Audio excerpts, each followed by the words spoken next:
Learning Greek can feel like dumping like a 10,000 piece puzzle on the table, and at first it's just completely intimidating, all these random pieces everywhere, and you just feel like this is hopeless. But you know what you do with the puzzle, right? I mean, you find certain patterns, like, okay, these all have straight edges, so they must go around the perimeter. Or these are all blue, so they go up here in the sky. Or this one's red, so it must be the barn. And over time, this picture comes into focus. Well, that's what we're doing right now. And right now, we're kind of at the point where we have the puzzle dumped on the table, and you're just like, what in the world? This will never make sense to me. It will. And I want to encourage you not to give up.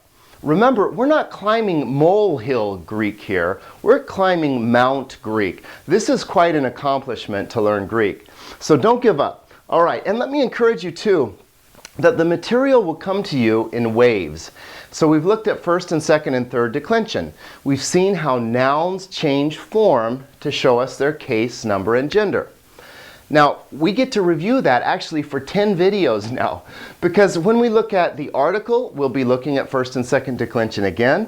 When we look at adjectives, we'll cover all three declensions again. When we look at pronouns, we'll see the same ideas again. So this will hit us in wave after wave after wave, and slowly it will sink in and come into focus. Trust me on that one, okay? Today, the article. The Greek article has many similarities with the English article, but there are three very important differences. The first one is that there is no indefinite article in Greek. Now, what does that mean? Okay, in English, we have a definite and an indefinite article.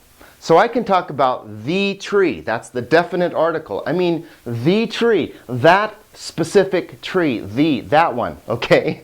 Or I can use the indefinite article if I want to be undefined about the trees. I say a tree, meaning any of those trees, one of those trees, a tree, right? Okay, so definite the and indefinite a. But in Greek, there's no way to say a, okay? There's no indefinite article. And you say, well, wait a minute, well, then how do Greeks have an indefinite idea? Well, usually they just leave the article out if the idea is indefinite, but it's not quite that simple.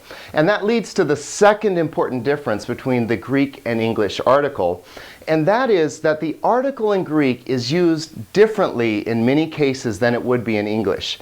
It is more versatile, it is more nuanced, it is actually more beautiful, but it takes some time to get used to this. And as you read Greek and just absorb a lot of Greek, you start to see these things.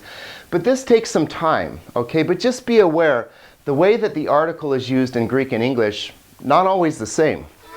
And then the third thing, and this is critical too, but there are 24 forms of the Greek article. Now in English, there is only one form of the definite article, and actually one form of the indefinite. But let's just talk about the definite, the. Okay, so I use the in English if I'm talking about the man, the men, the woman, the women, the house, the cat. It's always the, right? Okay, because there's just one form.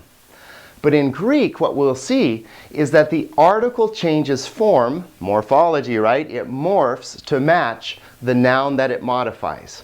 So if it's talking about a singular masculine subject, it will be nominative masculine singular, and all the way through. Now, if you can understand these 24 forms and why they exist, you're well on your way to understanding Greek morphology, at least with regard to the substantive. So you're like, if you can grasp this lesson, you're way down the road. Yay! So let's go on. Let's understand this Greek article. Take a look at this example. Notice that in English, if I talk about the man, the men, the woman, the women, the work, the works, doesn't matter. The article stays exactly the same for anything that it modifies. But look what happens in Greek. Do you see these changes? And more importantly, do you see why we have these changes? Because Greek is much more specific in many ways than English is. Notice that the article will change to match the subject. So if I'm talking about one man, singular, I use a nominative masculine singular article. And if I'm talking about men as the subject of the sentence here, I would use nominative plural form of the article. Now again, in English, no difference. But in Greek, you have these different forms to tell you all this information. Notice in English, too, it doesn't tell you if it's the subject or the object or the indirect object, any of that information. It's just the. But in Greek, you get all this information from the article. Beautiful, isn't it? Okay. Look, now if I want to say the woman, notice again, no change in English, but in Greek, I need to use the feminine article. If I want to make that plural, I need to use the nominative plural here, again, assuming that these are all subjects. And if I want to talk about the work, a neuter noun, I have to use the neuter article. Singular here, the work, or plural, ta erga, the works here. So can you see that the article is changing form to match the noun that it modifies? Now compare the article with the noun endings chart. The article follows a 2-1-2 pattern of change. Now remember, nouns didn't do that sort of thing. If a noun was second declension masculine, for example, that's what it is. There's no such thing as a feminine form of logos or a masculine form of arche. Nouns are masculine or feminine or neuter, which is why there are only 8 forms here. But now notice with the article, it needs to be able to modify the man, the woman, or the work. So it needs to be able to be masculine and feminine and neuter. So it needs to be 3 times 8 possibilities, or 24 forms of the article. That's how we come up with that number. So we would speak of ha, logos, he, arche, ta, ergon. Can you see how you use the article to match the case, number, and gender of the noun that it modifies? If I wanted to speak of genitive plural, tone, logon. You can see tone doesn't change here. Tone, archon, tone, ergon. If I was going to say accusative plural, for example, tous, logus, I would not say ta, logus, because that would be putting a neuter plural article with a masculine plural noun, okay? So the article always matches the word that it modifies in case, number, and gender. And by the way, do you see a wave hitting you here, okay? Because these endings that we learned for the nouns, os, u, o, on, well, that's the pattern followed by the article, a, u, o, on. Now we've learned that single males can be trouble here, but this nominative masculine singular is a little odd. The feminine's just exactly alike. The neuter's a little bit different, ta, ergon. But you can see here that these endings, if you know your noun endings, the article just looks like the noun endings with a tau attached. For example, hoi, lagoi, ton, lagon, tois, lagois, tous, lagus. Do you see that the endings are just attached to a tau, and that becomes the article? So the masculine follows this second declension right here.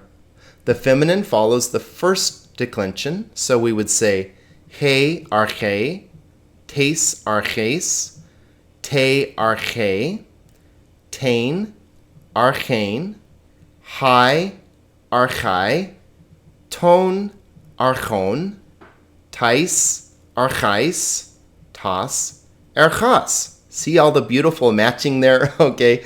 And I'll do the neuter just to drive this in too. Again, in the nominative form, it's a little odd, but ta, ergon, tu, ergu, to, ergo, ta, ergon. Ta, erga, ton, ergon, tois, ergois, ta, erga.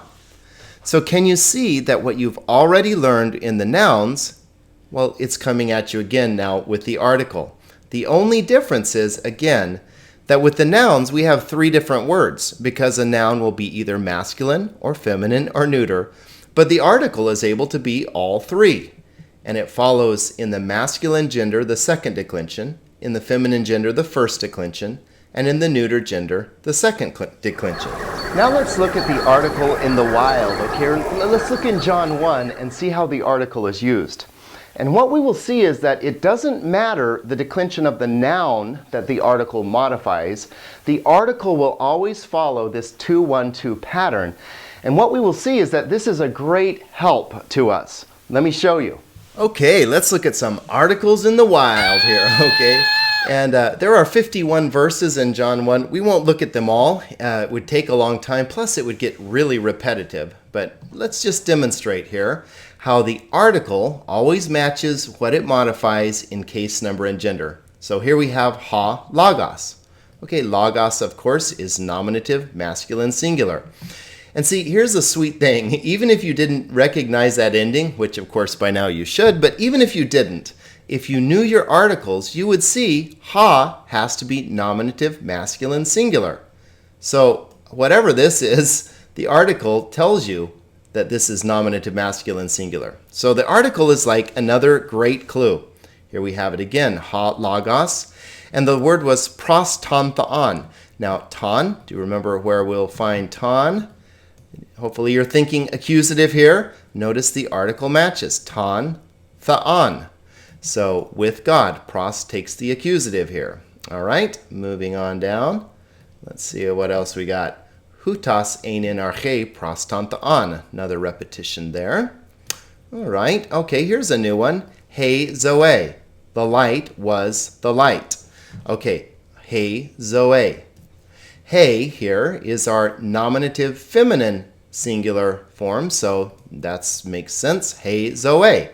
The life, feminine noun, was taphos. Taphos. Phos is, we say we don't know this. This is a third declension, remember, and it's that, third declension's a little weird. Well, hey, wait, we know it's neuter, and it's either nominative or accusative, right? Okay. Because this is a to be verb, predicate nominative, this is nominative. Okay, so that matches. This is a good example, though, of how, okay, ta here is actually second declension, the article. Phos is third declension. That's okay. They don't have to match in declension. They only have to match in case, number, and gender. So here we have nominative, singular, neuter. All right, moving on down. The life was the light, ton anthropon. Okay, you can see the match there pretty easily, right? Ton anthropon. And anthropos is masculine, so actually we wouldn't know it right by the article here. It could be masculine or feminine or neuter, but we know, hopefully, that anthropos is masculine, so this is of men. And by the way, sometimes it's not necessary to know. You could probably guess that anthropos would be male, but sometimes you don't have to know every gender of the noun. You can still understand it just fine. All right, here's taphos, the light, in te skatia.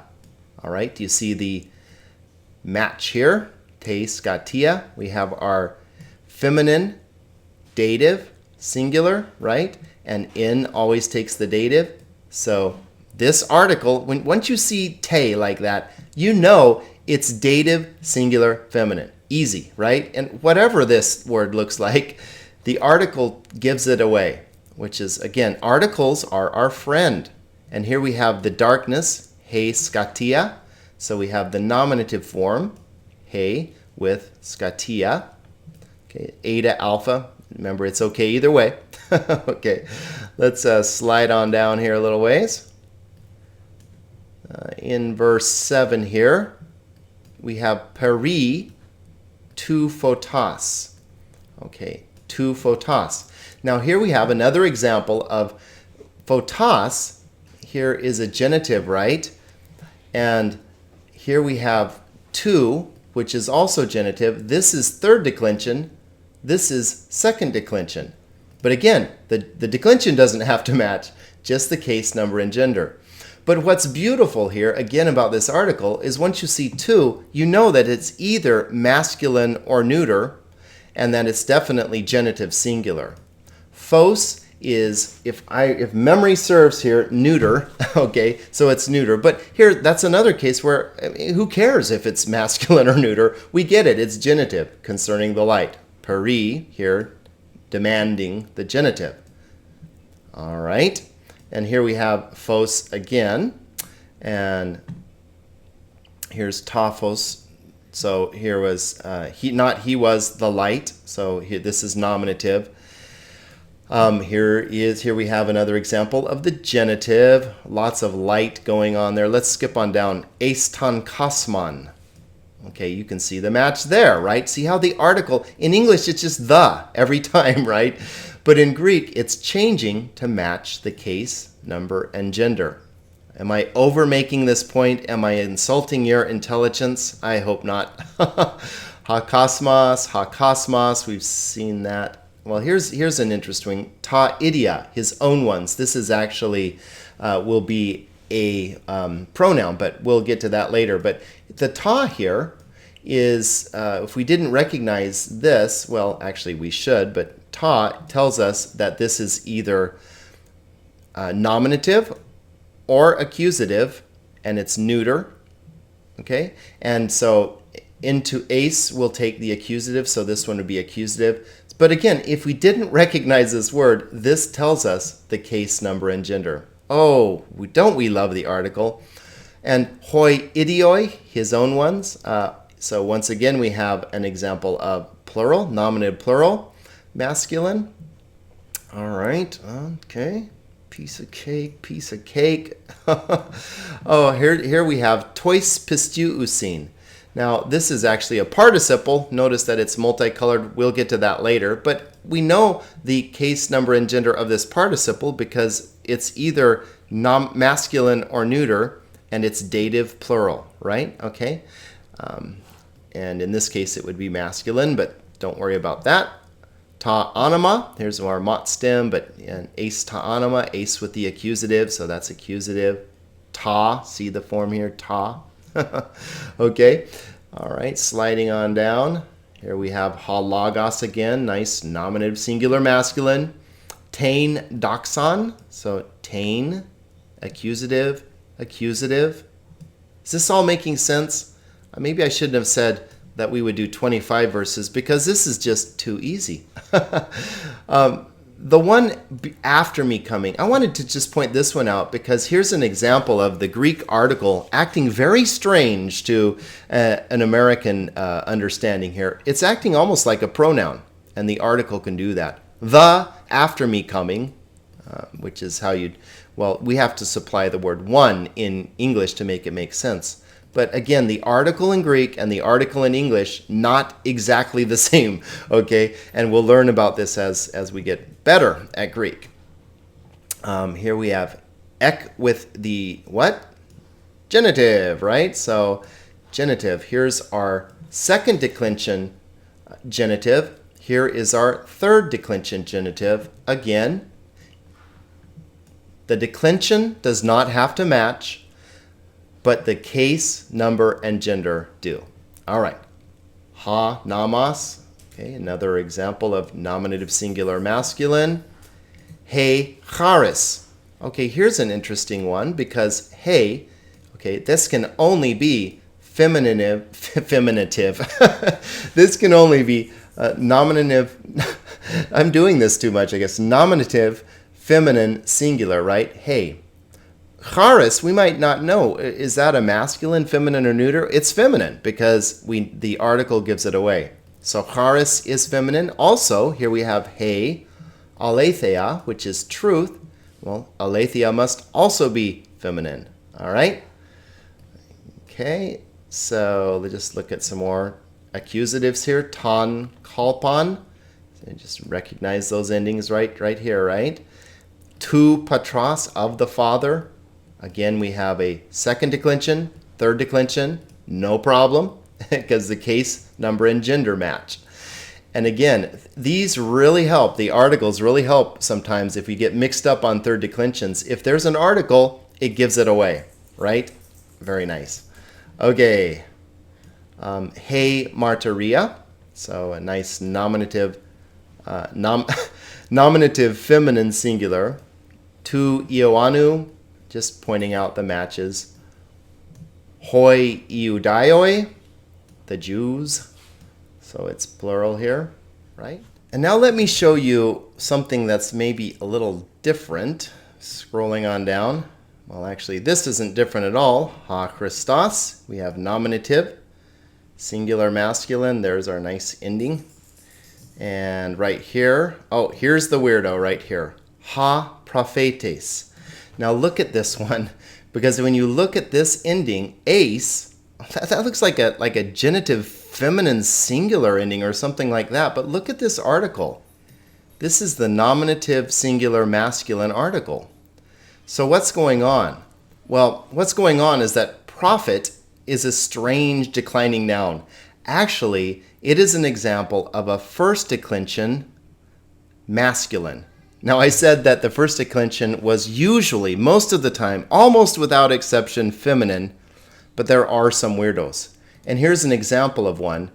But it's also an example of where the article is your friend, because when you see, if you saw this, you might be thinking genitive feminine singular. But when you see the ha in front of it, you know it has to be nominative masculine singular. Okay, so that's just an example of the article sort of bailing us out here. Oh, here's a good one. Tois pimsasin hemas. This is another participle. Don't worry about that, but we know that that participle is dative plural, right? It might be nominative and it might be, it might be masculine and it might be neuter. There we go. And by the way, it's just easy to mix up these categories. So if you're doing it, don't be too hard on yourself. See, look, I've been doing this 10 years. I still do it some. Okay, all right, finishing this up. In te eremo. Here we have a dative, right? Oh, this is another example of an oddball, isn't it? Because this ending right here says second declension, does it not? The omega with the iota subscript. But here we have a first declension article. So here we have an example of a noun right here that is actually a second declension noun, follows the second pattern, but it's feminine. Okay, so there are oddballs, but don't worry too much about that. I mean, if you saw in te eremo, it wouldn't throw you off. It's in with the dative. And whether desert happens to be feminine or masculine or neuter, really, in this case, who cares, right? We know it's feminine because, well, our article tells us. So here we have tain hadan. Boy, this is just like the wasteland of strange nouns. Hadan looks like to us like an accusative second declension, right? But once again, we know that it's feminine. So here is another example of a noun that actually follows the second declension, but it's feminine. So that can happen. Based on these verses, it looks like it happens all the time. It happens everywhere. It doesn't. This is kind of an odd passage. Here we have this strange prophet one again. We have this nominative masculine singular noun, but we've got this ending that looks first declension. So this is another example where we have a noun that follows the first declension, but it turns out it's masculine. That can happen. It usually doesn't. For the most part, you can count on the article. The article is your friend. It will very rarely lead you astray, okay? Ha Christos, once again, so we are home free. Oh, ha prophetes. Well, we might as well end with this troublemaker, right? Okay, so there's some articles in the wild, and I hope that you're seeing the patterns here. How in every case, the article will match the noun that it modifies in case, number, and gender. So there you have it. That is the Greek article. Now we'll see that all of the Greek substantives have case, number, and gender. And we see that with the nouns, they will be either masculine or feminine or neuter. They'll just pick a gender, right? But with all of the modifiers, and this will include the article, the adjectives, later we will see with the pronouns, they have to be able to be masculine and feminine and neuter because they modify all three genders, okay? So with the article, we saw that in the masculine gender, it follows second declension. In the feminine gender, it follows first declension.